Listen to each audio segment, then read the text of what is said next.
Hi, how you guys doing? This is Jose with Laura's Chimney. I wanted to talk to you guys about something that's a problem to a lot of people and they don't even know it. And it could potentially create chaos.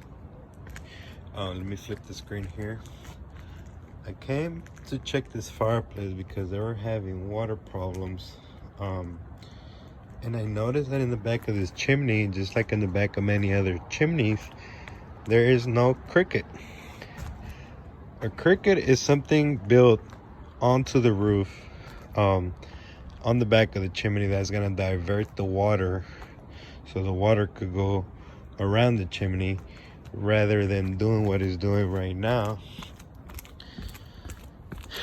which is building all the moisture, and the water is just getting stuck on there. There's nothing to divert the water from the back of this chimney. So if you move all these leaves here,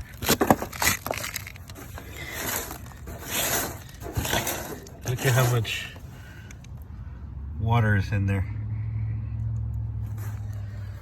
And it's probably not gonna dry up in another day or two.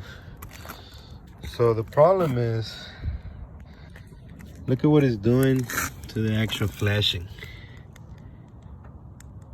It's corroded.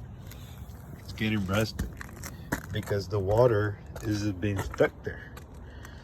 So eventually what's gonna happen, this this flashing is gonna get so rusted that it's gonna get a hole, and guess where the water's going? Yep, the entire house, onto your sheetrock, onto your nice wood floor. So I would say it's a nice investment if you don't have a cricket to get one built up. Call your roofer and get one built, because all this moisture in the back, it's a big no-no.